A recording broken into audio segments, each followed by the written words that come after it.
Welcome to She Rises Up podcast with Gemma and Lara. We are multi-award winning international coaches, authors and speakers specialized in women's empowerment and conscious leadership for women. Here we want to empower, uplift and elevate you with conscious conversations aimed to unify femininity, business and consciousness.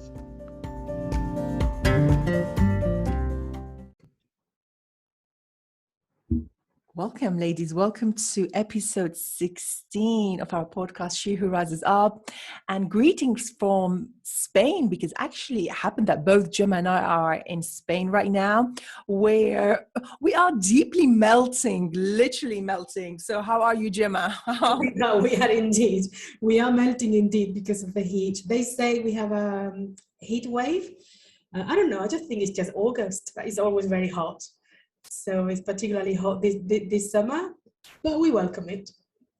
Well, yeah, well, it's interesting because everyone's talking about this heat wave. And as long as I remember, for the past, I think, years since we've been living here, we moved from Syria to Spain, there has always been this hot in August, it's like dread August altogether because of the high temperatures. And yes, we're starting our conversation today with the weather forecast here in Spain. So and we're ready, ladies, to jump into our conversation today, which is very exciting. So Gemma, shall we start with our first part of the podcast, which is the lessons that we have learned over the past couple of weeks since we met last time? Yes. Thank you, Lara. I would love to share my experience this week. And as always, it seems like we repeat ourselves, but it's so true that the card that we picked yesterday is very related to, or I find that the relationship anyway with what I'm going to say. But my experience for the past 2 weeks have been something that is, I consider is crucial for the times that we are living right now. It's crucial all the time, which is the connection to your soul. This is what I'm going to talk about. But particularly at these times that we're living, the situation that we have in the external world, with the collective experience that we are all living. I don't need to explain what it is. It depends on each one's perception anyway. So I think it's crucial because what I've experienced for the past 2 weeks is that when everything fails, the only thing that remains is your connection to your true essence, to your soul, to your divine part, the divine part of you. Call it as you like. To your heart. The heart is the door to that connection to your soul. So that's all you have. And sometimes life takes you to a point where you feel you've lost it all, whatever that might be. And the only way you have to go is inward to find that connection to your true self and find that joy that comes from within, the happiness that comes from no reason, that love that you are, which is your true essence. And that is all inside of you. Whatever happens outside, that is always inside of you. And sometimes, like I said, you might feel, oh my God, everything is falling apart. Everything is whatever is happening to you or not happening to you. And you feel that way. It's your soul pushing you to reconnect with it. Because maybe you've lost the connection, or maybe you can deepen the connection. And that's what happens to me. And I feel that by being in a conscious relationship, for example, life takes you to those circumstances quite often, that you feel, oh well, things are not going well for whatever reason. I have to go within and find that within. And when you reconnect with that essence inside of you, things shifts outside as well. And so that's my experience, to never lose that connection to your soul and take advantage of whatever's going on around you that might make you feel that everything has been lost or everything is going wrong, to reconnect, to go deeper and strengthen that connection.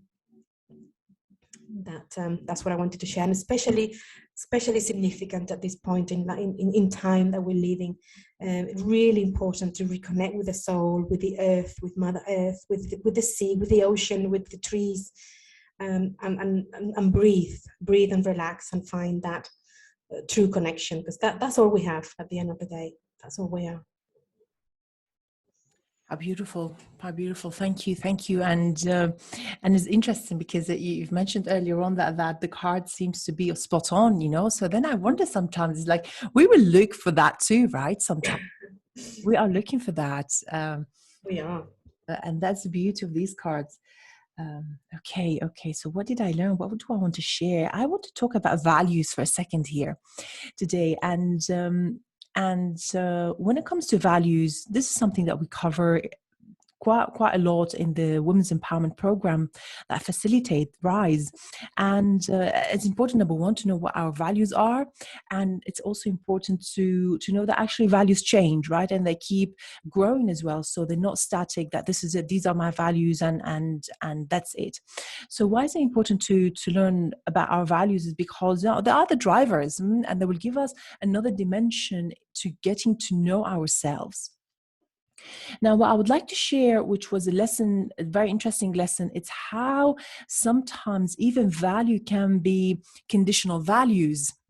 So what do I mean by that? Is that I was in a situation not a long time ago where one of my values, which is integrity, could be heavily, what's the word? What is the word? Compromised. It could have been heavily compromised. And I was willing to compromise my value for short-term pleasure. And the moment that I realized, and I was aware of this, I snapped out of it. I realized that was actually a little lesson. It's like, Lara, you say integrity is your value, and like many other values that I have identified and that are at this moment of time leading my life. So I'm like, but integrity is yours. However, you were willing to, or you were contemplating to be in a situation where the foundation of it was not based on integrity altogether. It was based on pleasure, right? It was a short-term pleasure. And that was such an interesting point, right? So, and what made me think it's, when I have values, when I have identified my values, am I willing to live my values regardless? So am I living my values conditionally depending on? So yeah, that was the lesson and the little insight that I want to share with ladies, and with the question as well to ask ourselves here. Yeah, that was that. How interesting. So how does that relate to the card of the week? The card of the week is called the Void. And when we pick the card, it's when you look at the card, the first impression is very dark because it's yes. You know, we've got a woman lying on the floor. It's called, the dark moon. So the first impression is like, oh my God, it's darkness. And yeah, so that was that. And then we got another card, a supportive card, to help us realize and notice if we are on the right path here. And that was a card of expansiveness. And it made sense. So I'm ready to talk about Void. What do you want to share about the Void? Yeah, I had the same first impression. Is that, wow, the card is so dark. It's dark. But then I thought how conditioned we are to reject darkness. And darkness is beautiful. I was talking to my other half this morning. He said, what are you going to talk about in the podcast today? I said, the void, the darkness. He said, interesting.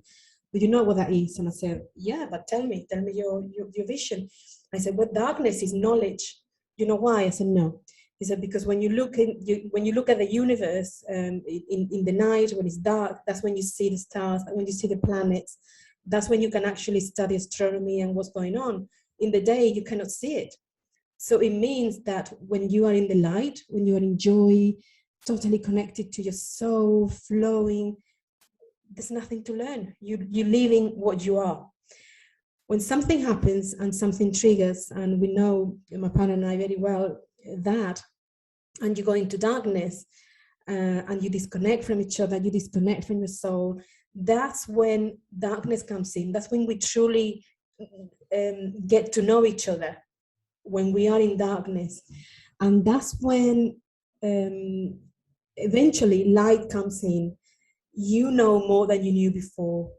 You live more who you are, and the shift happens.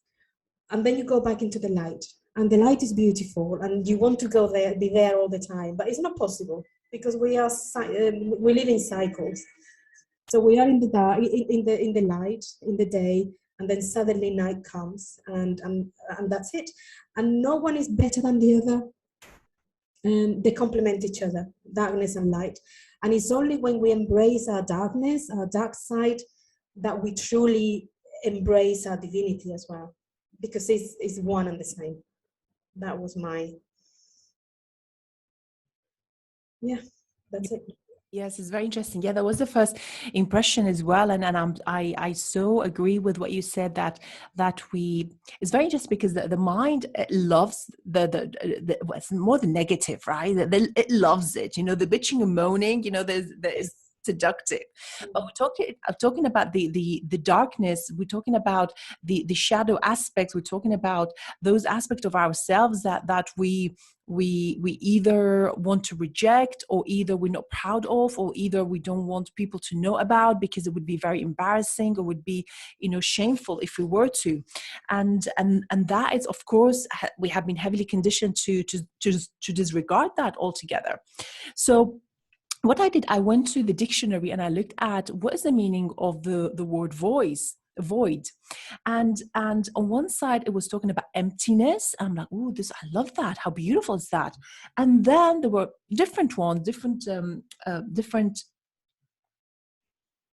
definitions. And another definition was void as an adjective is something that has no value. Something that has no value. And that I found, again, fascinating to look at. Hence the reason that no wonder why people want to surrender to their own void, if I think that there is no value in it, because the void means no value, right? So the big insight that I realized, especially getting the other card, the expansiveness card, is that in actuality, before I expand, I need to face my void. Before I expand, I need to face my void. And luckily, we women have that dark moon on a monthly basis. So what do I do with that? How do I play with the power of my personal monthly dark moon? That is the first question that I would like to share with the ladies. How can I take that trip to my darkest side in a conscious way, knowing that this is one of the faces, that is not the face, it's one of the faces that I need to experience, again, in our case, on a monthly basis. Now, then I started thinking about, okay, so if somebody who has not heard about the word void, how do we explain what void is, right? Because we know it, but somebody who hasn't is like, well, what does it mean to be the void, right? And what I came up with, it's when I completely surrender to the nothingness within myself. It's where I take off this heavy, loaded baggage full of unhelpful thought, created reality. That is that is it. When I release all that, it's when I. And also, by the way, when it comes to thought-created reality, I convinced that this is my truth, right? Which is very questionable. And if we were to talk, another time about thought, we realize that it's a subject on its own.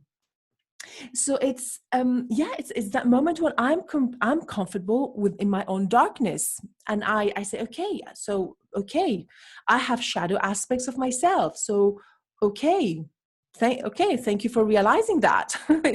So it's not about dismissing those shadow aspects, because all of us have those shadow aspects, and shadow aspects is one aspect of the void. So these are and do you know what's interesting as well, Gemma, is that the card, it says number 1. It's number 1 card. And when I looked at it from a numerological perspective, what does number 1 mean? Actually, it's the root of opportunity. is the root of opportunity. And let me read actually from numerology.com, and it says number one pushes us to look at our current circumstances and realize that we have the power to turn them into anything we wish, right? So first I need to go within, even if we are afraid.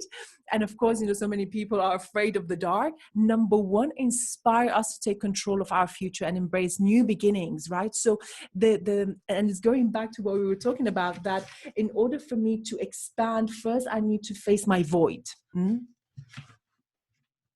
That's it. I love that because when you said that the definition of the void, one of the definition was something that has no value. That's exactly what it is. When something has no value, you can give it the value that you want, which means that from the void, from the nothingness, from nothing that has no value, you can create anything. So it's the world of infinite possibilities. Once you are in the light, once you have decided what to create as a creator, then you are limited to that creation. Okay, I'm creating this, whatever it is, a life of fulfillment or a happy life, whatever. You are limiting yourself. This is what I want to experience, whether you are conscious of your creation or not. But in the void, when you have nothing of value, you can create anything, a life of misery or a life of fulfillment, whatever.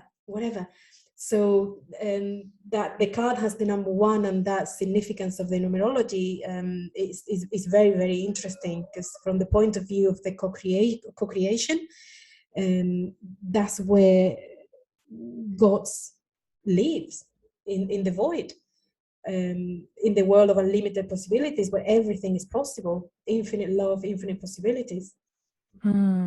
Yes, from definition of void being the emptiness, right?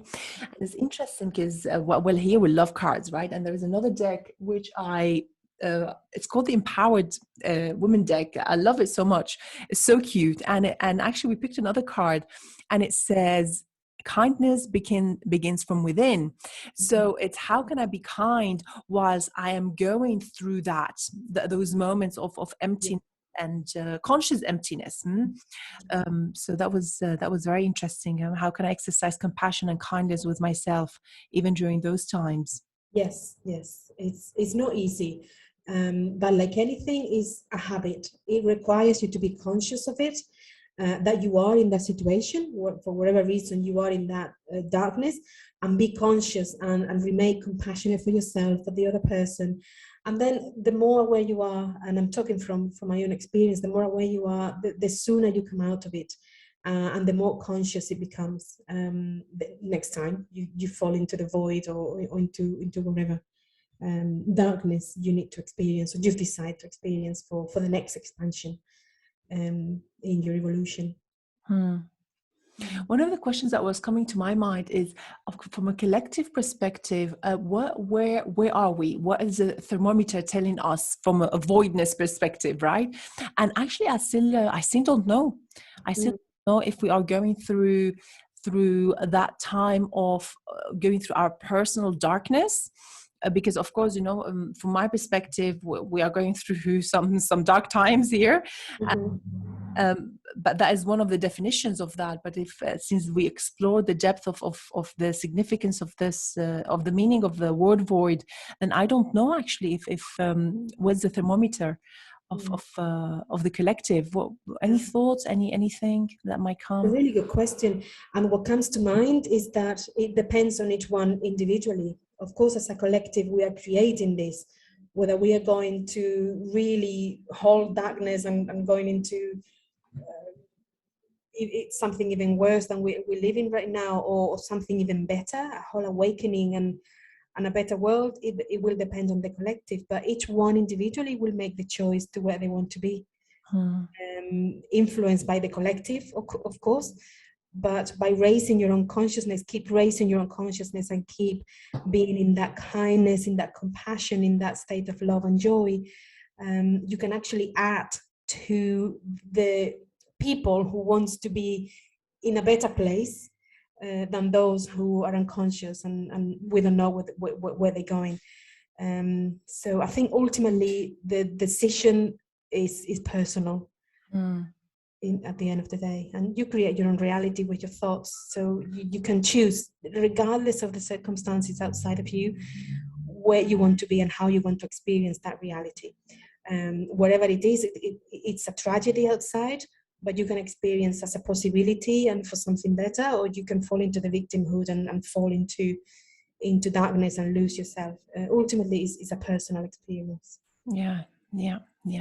And I have a question that's coming to mind, because it feels as if you've gone through some void situation, no, from what you've shared today. And is there anything else that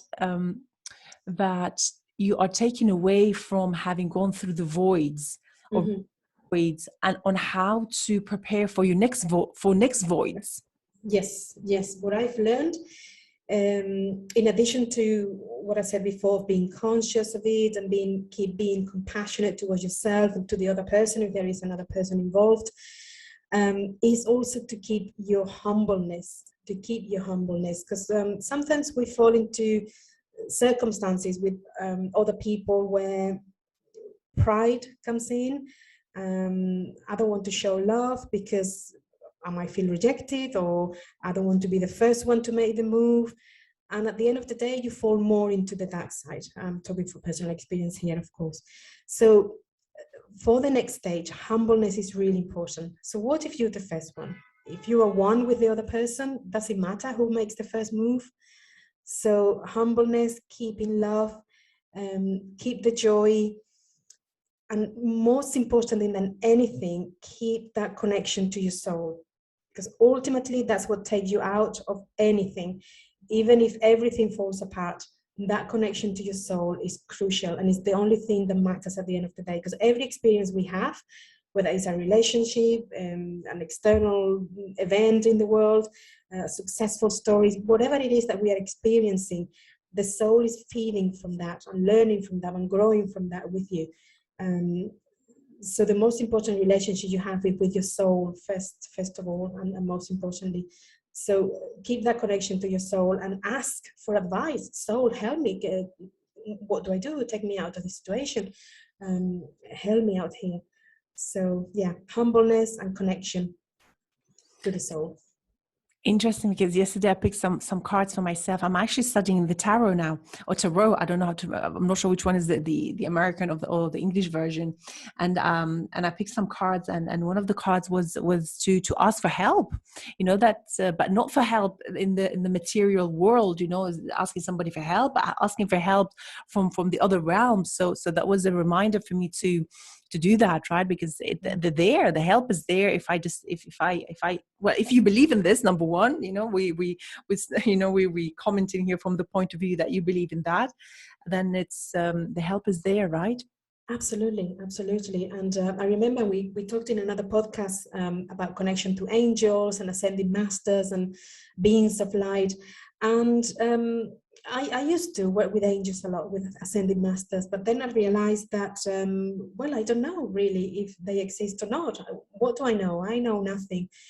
But I do know that there is something within me that is connected with the universal mind, with the higher good, with the universe, with God, whatever you want to call it, with love itself. So why have someone in the way, in the middle, if I can connect to my soul directly? And my soul is having an experience here through my body. Who better than my soul to guide me? Who better than my soul to guide me? How do I know if when I was connecting to angels, I wasn't connecting to my soul directly? Yeah. But if I believed in angels, then my soul came as an angel, because that's what I was believing at the time. So when you expand yourself and you see yourself as one with everything, that it doesn't matter. So I just go to my soul directly now, and that's what I do. How beautiful. Absolutely. I love it. I love it so much. So, and yeah, because how do I know that actually those ascended masters, or how those angels or beings of light are not, you know, the divine? Well, they are the divine ultimately, right? Yeah, exactly. That's yeah, absolutely. I love that. Yes. Exactly. And that doesn't mean sometimes I don't connect to other gods or goddesses or whatever I feel. But my soul comes first. Okay. So shall we start wrapping up? Let's do it. Well, how shall we start wrapping up this? How shall we do it? Well, any final thoughts? Final thoughts. Yeah, two things actually are coming to mind. The first one is, if I am avoiding the void, then then what's going on there, right? What's going on? Let's do a little investigation there. Yes, within ourselves, as to what's the reason I'm resisting the void within. And something else that's coming to mind, I'm doing a course now, and the course keeps talking about, you have to clean yourself. It's all about cleaning yourself over and over again. And it's not about, washing yourself, in the traditional way. What we're talking about, it's more from a spiritual perspective. How are you cleaning yourself? So what if I was to use the void, actually any time of the day, it's a good day to clean yourself from that perspective. But if that was coming to mind, void, cleaning myself, it's that when I'm going through that dark moment, how can I turn on the volume of the cleaning yourself? And that it's in this case the Ho'oponopono sequences of I love you, I'm sorry, please forgive me, and thank you. So that was coming to mind. Yeah, that's beautiful, and such an easy tool to use, and so effective. I love the first question. If I'm avoiding the void, why? What is it that I'm avoiding? And what came to mind is that how many of us have been scared or afraid of truly seeing our own divinity? And when you don't want to see that you are divine, that you are a spark of God inside, you don't want to see your darkness either. So by avoiding your darkness, you're avoiding your divinity, and vice versa. That's what I feel. Holy shit, that is like a big tweet there. Yes. So see and embrace your darkness. It's part of you. It's beautiful, and it's part of you. There's nothing. So what if you are this and that? It's just an adjective. It's not who you are. And darkness takes you to embrace, to embody more of your light. So the more you see and embrace your darkness, the more you see and embrace your light. Yeah. Yes. Thank you. Thank you for the wonderful conversation. And ladies, thank you for being with us there.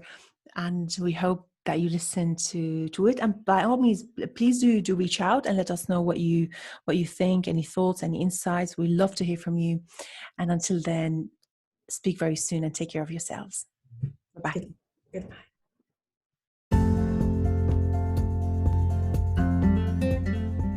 That's all for today, ladies. Thank you so much for joining our conversation, and we truly hope you loved it.